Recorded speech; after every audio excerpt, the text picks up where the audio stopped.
எப்பா இட்லி போட்ட ஏசமான எவ்வளவு பெரிய பூகம் வந்தாலும் சரிடா நீ ஒரு ஆள் எஸ்கேப் ஆயிருப்பா. வெல்கம் டு ஐரக்ஷன் சேனல். எங்களோட வீடியோஸ் உங்களுக்கு பிடிச்சிருந்ததுன்னா லைக் பண்ணுங்க, கமெண்ட் பண்ணுங்க, ஷேர் பண்ணுங்க, மறக்காம சப்ஸ்கிரைப் பண்ணுங்க. ஓகே, இப்போ என்ன வீடியோ பார்க்க போறோம்னா டைட்டில் டாக்ஸ் அவங்க சேனல் தான் பார்க்க போறோம். தல தோனி சம்பவங்கள் ஒரு வீடியோ இருக்கு, அந்த வீடியோ தான் பார்க்க போறோம். பார்க்கலாமா?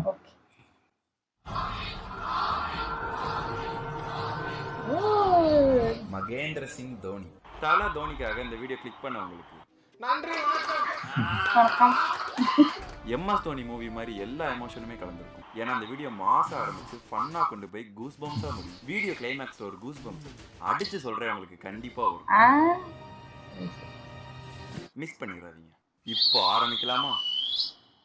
பெஸ்ட் ஃபினிஷர்னு சொன்னாலே நம்ம எல்லாருக்கும் ஒருத்தர் முகம் தான் ஞாபகம் வரும்.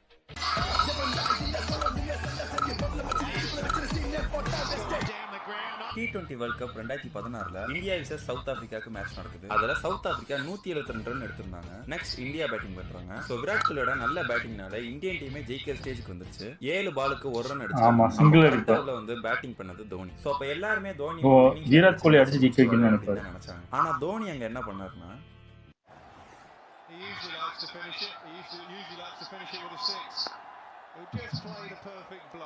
ஸோ வின்னிங் ஷாட் அடிக்க அந்த மேட்சை ஜெயிக்க காரணமாக இருந்த விராட் கோலி கிட்டே அந்த வாய்ப்பை கொடுத்துட்றாரு எம்எஸ் தோனி.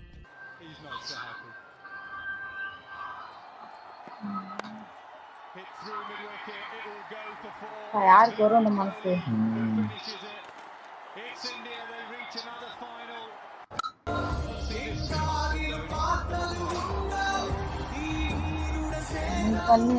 அதே மாதிரி இந்த சீசன் சென்னையில நடந்த சிஎஸ்கே vs கேகேஆர் மேட்ச்ல கொல்கத்தா 137 ரன் அடிச்சிருப்பாங்க. நெக்ஸ்ட் சிஎஸ்கே பேட்டிங் அப்போ 3 விக்கெட்டுக்கு அப்புறமா 17வது ஓவர்ல இன்னும் 2 ரன் அடிச்சா மேட்சே முடிஞ்சு. அப்ப கூட ஜடேஜா பேட்டிங் இறங்குற மாதிரி ஆடியன்ஸ்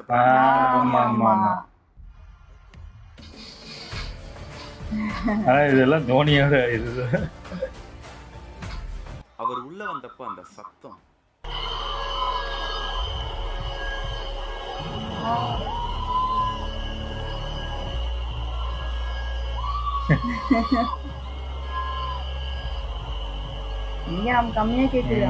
ஸ்டேடியத்துல பயங்கரமா இருக்கும். தோனி ஒரு நல்ல ஃபினிஷர். அவர் நினைச்சா அடிச்சிருந்திருக்கலாம். இருந்தாலும் ஸ்டொக்கா வச்சு ஒரு சிங்கிள்ஸ் எடுத்து இவ்வளவு நேரம் உள்ள ஆடி 63 ரன் எடுத்த ருத்ராஜ் கிட்ட ஃபினிஷிங் ஷாட் அடிக்க கொடுத்திருப்பாரு.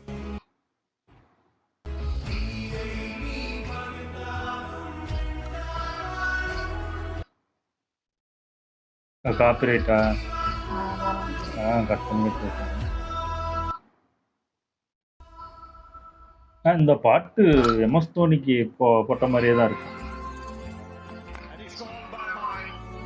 எம்எஸ் தோனி 2020 இந்தியன் டீம்ல இருந்து ரிட்டையர்மெண்ட் கொடுத்த அப்புறம் 100க்கு மேல ஸ்டெம்பிங் அவுட் பண்ண விக்கெட் கீப்பர்ஸ் எல்லாரையுமே ஐசிசி அவங்க ட்விட்டர் அக்கவுண்ட்ல ஒரு ட்வீட் போட்டிருந்தாங்க. அந்த ட்வீட்ல எத்தனை விக்கெட் கீப்பர்ஸ் நேம் இருந்துச்சுன்னா one and only pace.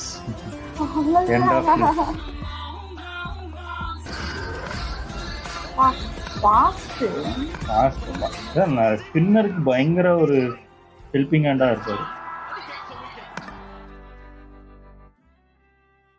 Captain தல தோனியை இன்னொரு மாதிரியும் கூப்பிடுவோம், கேப்டன் கூல். ஏன் அந்த பேர் அப்படின்னா தோனி ப்ரெஷரான சிச்சுவேஷன்லையும் கூலாக டிசிஷன் எடுக்கிறதுனால தான் நாம் எல்லாருமே அவரை கேப்டன் கூல்னு கூப்பிடுறோம். எப்படி உங்களால மட்டும் கேப்டன் கூலா இருக்க முடியுதுன்னு தோனியை பத்தி நிறைய பிரஸ் மீட்ல கேட்டிருக்காங்க. You are the captain cool. कैसे cool and calm रहने, क्योंकि आप इतने प्रेशर सिचुएशन में भी. इसका बहुत ही सिंपल आंसर है. एक्चुअली मेरे लाइफ में हुआ है तो मेरे लिए बोलना बहुत आसान है. So how do you keep yourself so cool, unfazed by good and bad? So how do you maintain that calm, cool exterior? Very simple. Don't think about the result. It's the result that puts pressure on us. ஆனா அப்பேற்பட்ட captain கோலே கோபப்பட்ட தோனியா cricket ஹிஸ்டரியில நிறைய 2009 ஓடி சீரீஸ்ல ஆஸ்திரேலியாவுக்கும் இந்தியாவுக்கும் நடந்த ஒரு மேட்ச்ல Mitchell Johnson அவரோட ஃபர்ஸ்ட் ஓவர் பவுலிங்கை போடும்போது ஸ்ட்ரைக்ல நின்றது எம்எஸ் தோனி. மிட்சல் ஜான்சன் அவரோட ஃபர்ஸ்ட் பாலையே பயங்கர மாதிரி என்ன பண்ணாருன்னா பிடிச்சு தள்ளிடுவாங்க. அடுத்தது ரன் ஓடும்போது எடுத்து தள்ளிடுவாங்க.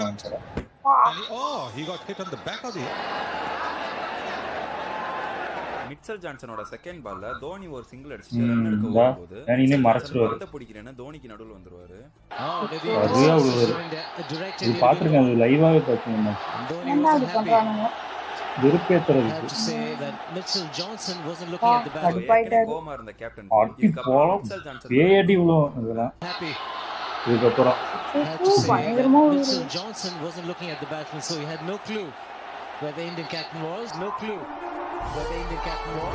எம்எஸ் தோனி இதுக்கப்புறம் வாயில பேசாம வர பால் எல்லாத்தையுமே பேட்ல பேசி இதே உழப்பாரு. மேட்ச்ல சதம் அடிச்சாரு. சூப்பர். இதா So, இருக்கும். இதெல்லாம் மட்டும் இல்ல, இந்த மாதிரி கேப்டனுக்குள் கோவப்பட்ட மேட்ச்னு இன்னும் இருக்கு. அதெல்லாம் ஸ்பீடா பார்த்துட்டு வந்துடலாம்.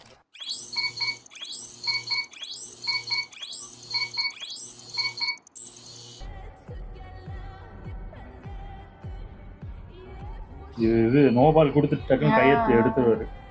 ராஜஸ்தான் கூட உள்ள போனதுனால ஃபைன் கூட ஆமா ஆமா. பார்த்தப்பா.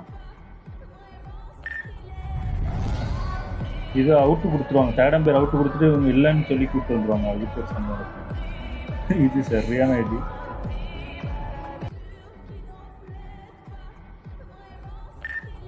பார்க்க மாட்டேங்கிறான் கூப்பிட்டா அதான் கத்துறாங்க. ஃபீல்டர் வந்து வேற எங்கேயோ பார்த்துட்டு இருக்கனால கத்துறாரு.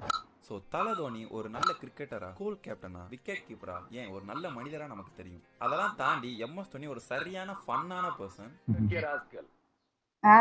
கடையில ஆனா இது நடக்காது. தீபக் சாகர் அந்த அப்படின்ற மாதிரி ஃபன்னா கியூட்டா இருக்கும் பாருங்க.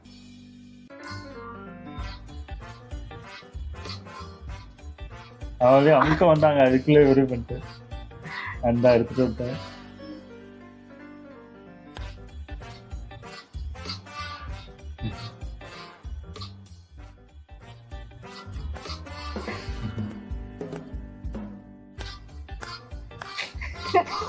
ஆடா என்ன பொண்ணோடைய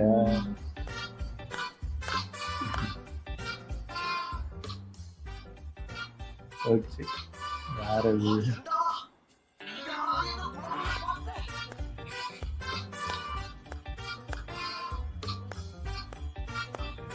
ஜடேஜா.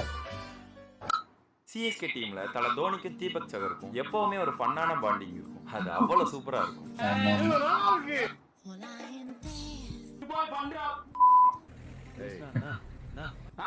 அது சைன் போட அந்த ஃபைனல் ஜெயிச்சதுக்கப்புறம் இது ஒரு இன்ஜின்ல சும்மா உட்கார்ந்துட்டு இருப்பாரு. இப்படிலாம் பண்ணன்னு வச்சுக்கடா நாசமா போயிருவடா, அழிஞ்சு போயிருவ. எண்ணத்தை மாத்திக்க, இல்லன்னா வீடியோ எடுக்க கூடாது. வெளியே போடா.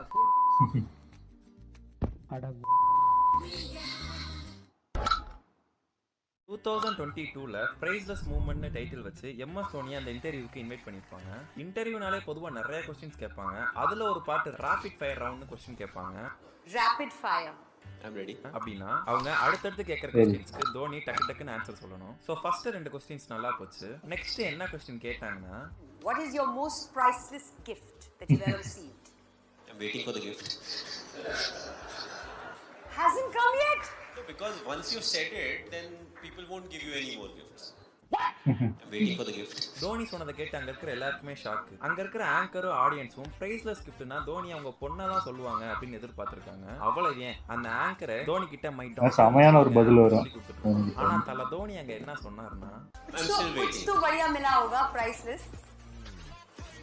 I'll give you a hint. My daughter. No. Okay. It's not a gift, it was hard work. வாத்தா மாதிரி இருக்கு.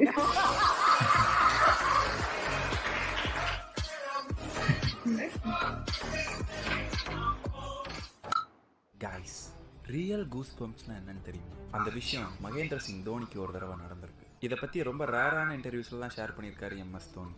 2011 வேர்ல்ட் கப் ஃபைனல் மேட்ச் இந்தியாவுக்கும் ஸ்ரீலங்காவுக்கும் நடுவில் நடந்துச்சு. தோனி ஆடும்போது பார்ட்னர்ஷிப் இருந்தது யுவராஜ். அப்போ ஸ்டேடியம்ல என்ன நடந்ததுன்னா, ஃபைனல் மேட்ச்ல எம்எஸ் தோனி பேட்டிங் பண்ணும்போது ஒட்டுமொத்த ஸ்டேடியமும் ஒரே மாதிரி வந்தே மாதரம் பாடியிருக்காங்க. எம்எஸ் தோனிக்கு இப்போ வரைக்கும் அது மறக்க முடியாத கூஸ் பம்ப்ஸா இருக்கு.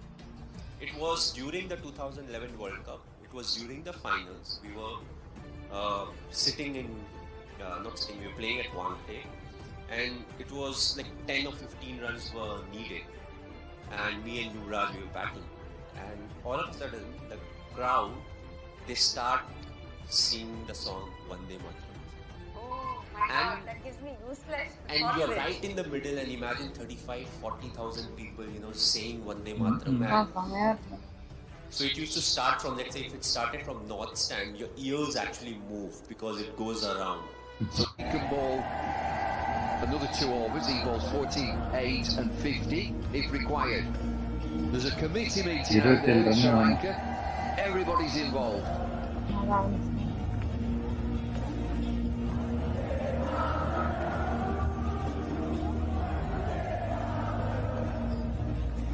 ஆஹா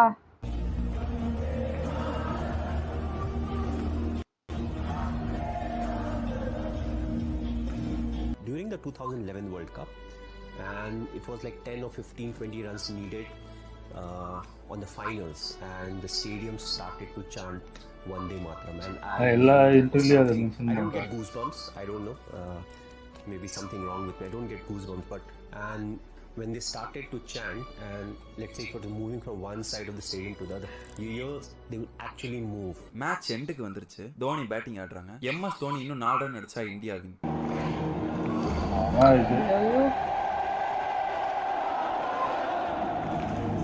அந்த வேர்ல்டு கப்பே பயங்கர இது. இந்த வேர்ல்டு கப் தான் கிரிக்கெட்டே பார்க்க ஆரம்பிச்சேன்.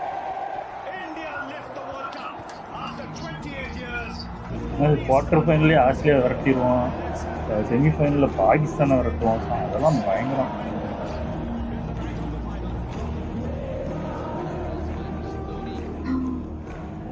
இந்த வீடியோ உங்களுக்கு ரொம்ப பிடிச்சிருக்குன்னு நினைக்கிறேன். உங்கள் ஃப்ரெண்ட்ஸ் யாராச்சும் எம்எஸ் தோனி ஃபேன்னா அவங்களுக்கு டேக் பண்ணிவிட்டு இந்த வீடியோவை மறக்காமல் ஒரு லைக் பண்ணிடுங்க.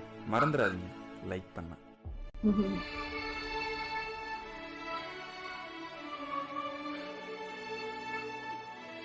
இது 2020 வருது.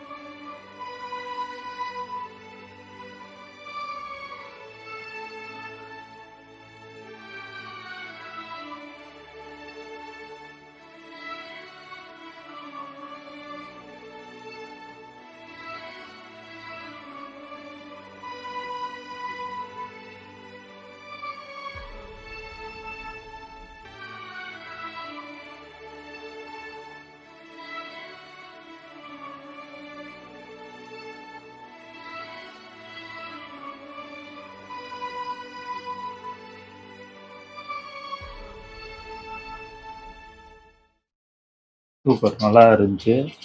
இது பயங்கரமா இருந்துச்சு. இதெல்லாம் நிறைய நான் தோனியை ஃபஸ்ட்டு இப்போ பார்க்க ஆரம்பிச்சேன்னா ஸ்ரீலங்கா கூட 183 அடிப்பார். அப்போ தான் ஃபஸ்ட்டு தோனி பயங்கரமாக தெரிய ஆரம்பித்தார். அதுக்கப்புறம் தான் நான் தோனி வந்தாலே பார்க்க ஆரம்பித்தேன். அப்போ தான் நிறைய எனக்கு தெரிஞ்சு 2011 ஞாபகம் இருக்குது. அதான் வேர்ல்டு கப் ஜெயிச்சிருந்தது.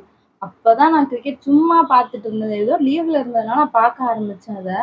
அதுக்கப்புறம் பார்த்தா ஃபுல்லாக பார்க்க ஆரம்பிச்சு அது வின்னும் பண்ணதுக்கப்புறம் எனக்கு அதுக்கப்புறம் கிரிக்கெட் பார்க்கறதுக்கு ரொம்ப ஆசையாக இருந்தது. எங்கள் அண்ணன் கூட பார்த்து அந்த இது ஆசையாக இருந்துச்சு எனக்கு. அதுக்கப்புறம் தான் தோனிலாம் பார்த்து பிடிச்சி போய் அதுக்கப்புறம் ரொம்ப பிடிச்சிருச்சு. இப்போ கிரிக்கெட்டை விட்றதே இல்லை, அந்த அளவுக்கு வெறிக்கொண்டு பார்க்க ஆரம்பிச்சிட்டேன். எனக்கு உண்மையாகவே அவர் சொல்லும்போது கூஸ்பம்பாக தான் இருந்துச்சு. அவங்க அந்த ஸ்டேடியமில் அப்போ எப்படி இருந்திருக்கும் அவங்களுக்கு, இந்தியாவை ஜெயிக்க வச்சிடணும், விட்டுறக்கூடாதுன்னு ஒரு இது பயம் இருக்கும். ஏன்னா 24 பால்ல 27 எப்படினாலும் மாறலாம். அப்போது உள்ள பவுலிங் அப்போது ஸ்ரீலங்கா நல்லா பவுலிங் போடுவாங்க. மலிங்காலாம் பயங்கரமாக போடுவார். இப்போலாம் அது பயங்கரமான ஒரு மேட்சாக இருந்தது. அது சூப்பர். அதே மாதிரி அந்த ஆஸ்திரேலியா கூட சண்டை போட்டு அடிக்கிறதுலாம் அந்த மேட்ச் பார்த்தீங்கன்னா தெரியும். அந்த மேட்ச் நான் லைவாக பார்த்தேன். செம்ம இதாக இருந்துச்சு. அடிடா அப்படின்னு மாதிரி இருக்கும். பயங்கர அது வரைக்கும் ஸ்லோவாக அடிச்சுட்டு இருப்பாரு. அதுக்கப்புறம் தான் ஏதோ பேய் பிடிச்ச மாதிரி அடிப்பாரு. இந்த ஜான்சன் ஓவர் போடும் போதெல்லாம் பறக்கும், பால் 6 பறக்கும். ஜான்சனே மேலே பார்த்துக்கிட்டு ஒரு ஏன்டா சண்டை போட்டோம் அப்படின்னு நினைக்கிற அளவுக்கு அடி விடுவோம். முன்னெல்லாம் கிரிக்கெட்டை எல்லாருமே நிறைய பேர் சண்டை போட்டுப்பாங்க. இப்போ கொஞ்சம் நிறையவே கம்மியாயிட்டு. இவர்னாலயா என்னன்னு எனக்கு தெரியல. சண்டை இருக்கும், ஆனா அதெல்லாம் இல்லை. அது ஒரு குறிப்பிட்ட பேருக்கு அந்த இதுக்கு அக்ரெசிவா இருக்கவங்க கண்டிப்பா சண்டை இழுக்கதான் செய்வாங்க. இப்போ கூட ரீசெண்டா சிராஜ் எல்லாம் சண்டை போட்டுட்டு தான் இருக்காரு. அது நடக்கதான் செய்யும், அது மாற்ற முடியாது. நல்லா இருந்துச்சு. ஓகே, இந்த வீடியோஸ் உங்களுக்கு பிடிச்சிருந்தா லைக் பண்ணுங்க, ஷேர் பண்ணுங்க, கமெண்ட் பண்ணுங்க, மறக்காம சப்ஸ்கிரைப் பண்ணுங்க. எல்லாருக்கும்